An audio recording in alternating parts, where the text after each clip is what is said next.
But I wanted to show you something else as well, and this is just to illustrate the degree of my mental breakdown that that I had when I was making this model.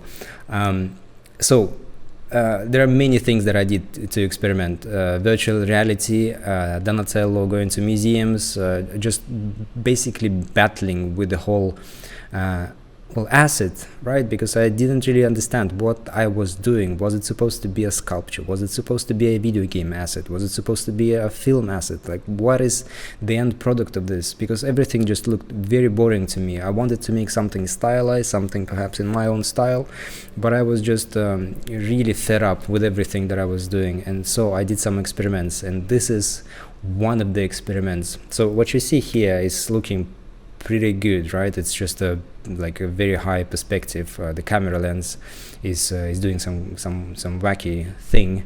But if I if I was to rotate the model, you can see that it's all done.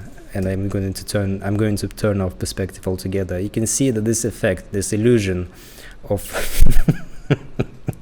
this is just so crazy to get back to this 2 years later and just to see the pit of frustration that I went to. It's so funny. So this is something that I did inside of ZBrush, right? This is this kind of optical illusion. This is just the model doing the actual illusion. This is not the camera working for me. It's actually just the model, right? And I brought this when I was doing the presentation, when I was fighting with the presentation as well. I was playing with the camera and just kind of trying to figure out what was the best angle to present the model, with which to present the model. And I thought that having him standing perhaps something close to this was a good option. I'm happy that I didn't go with that with this option, but I really did like that, right? And then the question is, well, if I did like it in Marmoset Toolbag, why the hell did I decide to do this effect on the model itself? And the answer is quite simple, because like I said, I wasn't sure what I would do with this in the end, and I thought that I might print him out. I thought I would do a 3D print of the model, and I thought that instead of creating just a quote-unquote normal printed model like this one, right, something that is normal, it's actually it's possible to print this. There are so many areas that I have taken care of to make sure that it can actually be printed as well. So it's like I said, I wasn't sure what I was doing.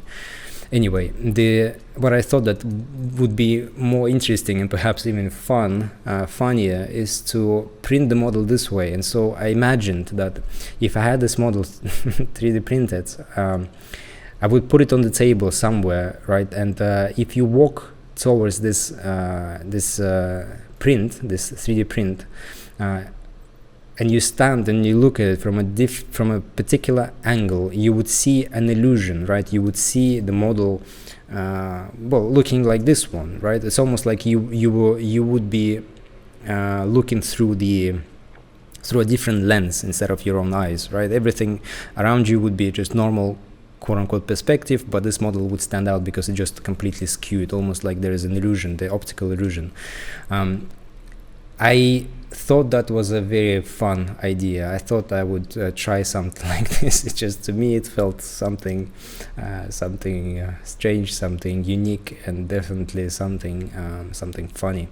In the end, I didn't go with this idea. I've realized how silly it was, but I just wanted to show you something that I find amusing myself, especially when I get back to this 2 years later, when I see everything that I did here. I mean, all the tools that I've used, all the little and big things that I've tried, things that I've learned just to make this model that in the end is looking